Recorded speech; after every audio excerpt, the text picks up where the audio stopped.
What's up, guys? Big Rob here, Chaos Nutrition, HMFIC, out here in the Valley of the Sun, where it's not too sunny today, man. It's overcast, about 90 degrees. And I just wanted to touch base real quick on a couple videos that I watched over the past couple days. And I just want to give you my 2 cents in regards to it, because I've been following it pretty closely. I just find it interesting. John Bravo did a really great interview with Eric and Joey Staxxx. Not too much more information came out. Joey talked a little bit about the sugar daddy kind of situation with Big Boy. Basically what you have there is, someone that's financing Strength Cartel, and, Big Boy being basically the front man for the organization. And, that's pretty commonplace. Big Boy was a young man at the time. And I don't think he had, really the kind of money that could back you to do the things they were doing. And so whoever it was definitely had deep pockets, and, it took off and it worked. And I think that's awesome. I think it was a great idea. No one would have ever guessed that Rich would have had his downfall with 5%, but Rich was in the same situation, right? Rich had Jane and Rich had Pete, 51 or 49% ownership. And Rich kind of gave it up, and that's kind of in a good sense, because, a guy like Rich, when you give up that liability and put it into someone else's hands, it frees you of any kind of trouble. So, with Big Boy and that sort of thing, it's not a bad thing to be like the main sponsored athlete and the main pusher of the organization, and having a financer and someone that's backing it with money who just wants to be the, silent investor. In my opinion, that's pretty awesome. I think everyone that runs a business wouldn't mind having a few silent investors, and that, stay in the background, finance it, take their cut from it, and everybody eats. That's business. That's normal. To call it a sugar daddy situation, I don't know. I think that's a personal thing. I think, you're taking shots at that point, but if the shoe fits, wear it. But in my regard, it's a smart business move. It's not something I've done here at Chaos Nutrition. Doesn't sound like Joey's done it with Stax Army. It sounds like he's self-funded, like myself, and I don't have that overheard of that worry. And sometimes what happens is, on the opposite end of the spectrum, if you're not going to do well like Big Boy and you're not going to exceed expectations, that person's going to pull the plug, and there goes your business and there goes your name. So, there's two ends of that sword. So it can either hurt you or it can help you. And it sounds like Big Boy, just had the right person at the right time. They hit it off and they did their thing, and they're successful. Their booth is doing really well at the expos. They've been hitting them for many years. How do you knock that? Then I watched Greg Doucette's video, as far as, Eric going around and asking height, weight, and all this other shoe size or whatever it was.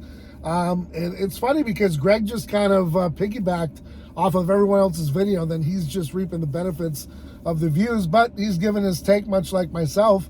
And, he later says in the video that Big Boy or anyone else doesn't have to relinquish that information. And I agree, because what's going to be next? Is it shoe size? Is it penis size? What's it going to be next? How high you can jump? I mean, what's it going to be? And where I'm going with it is I get back to the family friendly kind of thing of the expos. And here you are again, you got a guy that waited in line, he comes up, he wants to contest your height and weight, you feel a little, sideways about it, you tell him to leave your booth, he doesn't leave, that sort of thing. Maybe a great idea in the future is, you can win a prize if someone guesses your height and weight, or whatever it might be. I don't think it's a big deal to give your height and weight. It's a little bizarre that men are interested in your height and weight, but hey, it is what it is. I don't think Eric's on the other side of anything, but he does it for his reasons of his videos, and it's pretty funny. He had Jay Cutler there for a little while. He got his gourd a little bit. So I think it's all done in good taste. Sometimes people don't like it, goes the opposite way, and I think that's the situation. Big Boy had already had some issue the day before. He's just tired of the bullshit, and kindly asked Eric to leave, and he didn't, and it just went on.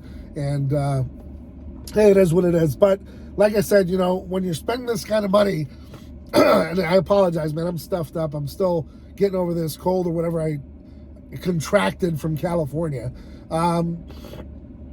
What I will say is when you're spending that kind of money, going to the expo, bringing your athletes, putting them up in hotels, whoever's paying for it, someone's paying for it and it gets expensive. All right. And you take a loss usually at the expos and you do it for your supporters and so on and so forth, and to reach out and touch people. You want to have a good time and a good experience. And anything less than that is a big loss. And you're already losing money-wise. Now you're going to lose this way, and it just sets a bad tone. And I'll tell you, that's the scary part. We got to be very careful.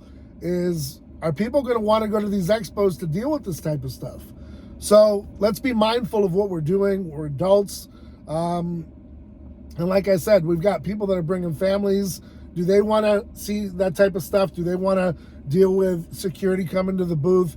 And honestly, do we want to keep giving ourselves a black eye? So every single time that we go to an expo, there's a confrontation, there's a problem. Or can we make it fun? Can we make it exciting? Can we do a contest of who can guess Jay Cutler's weight? Maybe, have Big Boy step on the scale and whoever gets closer gets a free pre-workout. I don't know. I think there's other ways that we could do things without it being so contested all the time.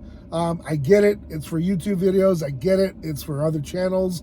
And look, 30, 40 people are talking about it, so it works. I don't know. Maybe we could just come up with different ways. And if we can't, just continue going down the path and see what happens. But, my take on it is not a big deal to give your height and weight. But if you don't want to, you shouldn't have to feel obligated to do so. I know Big Boy lost a ton of weight, like I said.